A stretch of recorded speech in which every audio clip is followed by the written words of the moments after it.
Hey everybody, welcome back. Thanks for joining your virtual drinking buddy. So tonight I thought I'd finally get around to cracking open a beer that I probably should have opened a while ago. Hopefully it's still good because I got it like 4 or 5 months ago. Not sure how long this sort of beer normally lasts, but I've got Lindeman's Peche Lambic.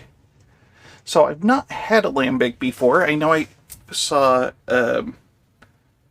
TK on A Beer Day with TK reviewed this particular one. I think he actually did. I feel like maybe he had a variety pack and has tried several of them. I've not ever had a Lambic, so I'm pretty excited about it. And I'm going to read just a little bit here and there from the website. They actually have a lot to say. So Lindeman's is from Belgium. And it, yeah, I forgot where I was going with that. They're Belgian, and I think they do more than lambics, but this is one of the beer styles they do, and I want to say maybe they also do wine, and I thought I saw on the website gin, but they have a lot to say about how they brew lambics and the history of it and stuff like that, but they don't like talk about the specific flavor. But excuse me, this is my 4th video of the night. Should probably clear that up. So excuse me, I do already have the belches, and I apologize for that. Hopefully I've gotten the bulk of that out, and I can carry on with this video without disgusting you. So this opening of their section on lambics, it just kind of made me laugh, just because in America it probably doesn't mean the same thing. And I'm not even sure that I'm going to pronounce this right, but I'm going to try. Lambic, an ordinary name with extraordinary properties. So I've never seen that word before. It sounds like it's maybe a person's name or maybe a name of a town. I don't really know.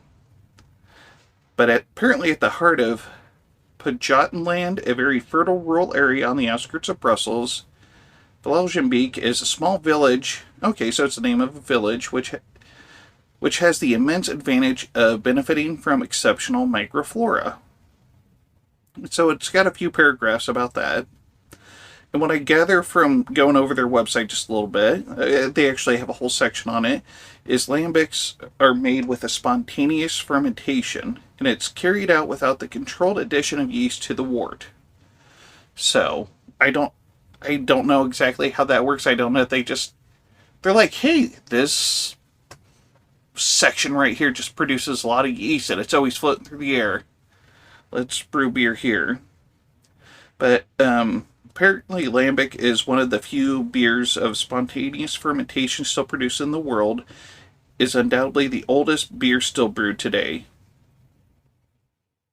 I suppose so. I suppose because that, 8,000 years ago when beer was initially created, it was a spontaneous fermentation. It was something, if I remember the story right, somewhere in the Middle East, somebody had barley that had gotten wet and was submerged in water. It wasn't that it was just damp. There was plenty of liquid, and then the yeast caused fermentation, create alcohol, and if I understand it correctly, early beer drinkers didn't drink beer. They ate it almost like cereal. It was like water and barley and natural yeast.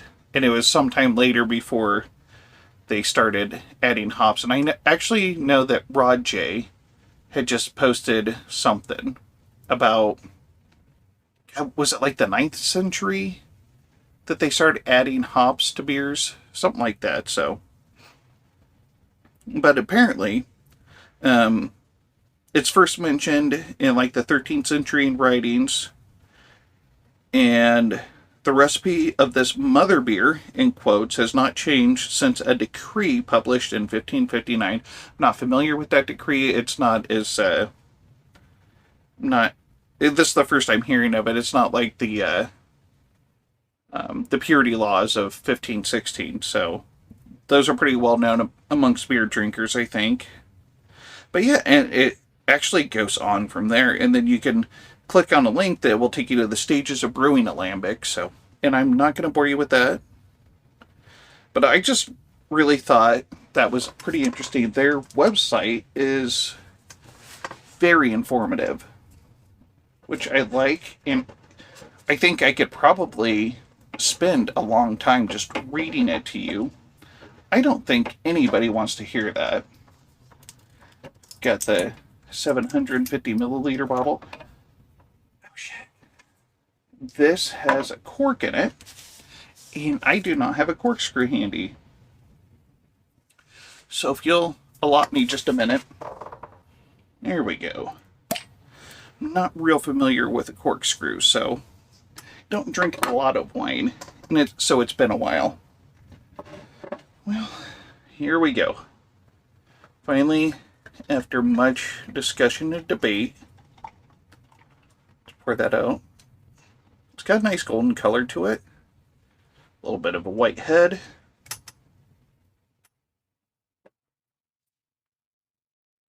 I can smell peach. That's promising. Plenty of action going on in the bottle. In the bottle, son of a bitch. I meant in the glass. It smells really good, so I guess there's only one thing left to do. Cheers.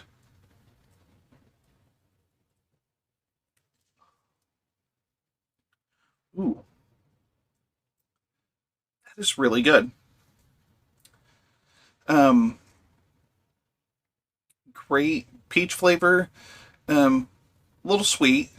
Not like overly sweet, but noticeably sweet.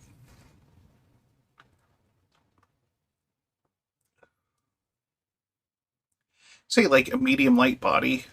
I guess I was expecting a drier finish.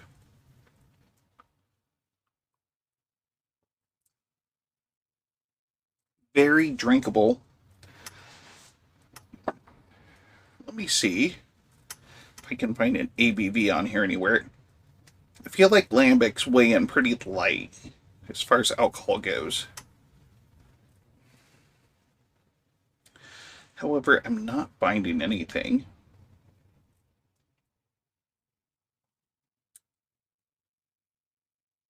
I don't know. Feel like they're like 3.5% alcohol by volume, something like that.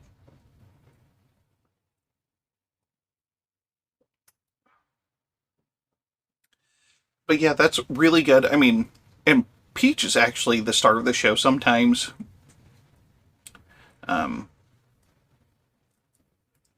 I guess I don't know what I'm trying to say. Like some things, sometimes fruit beers are like the star of the show, but like in a bad way, like they're an obnoxious star of the show.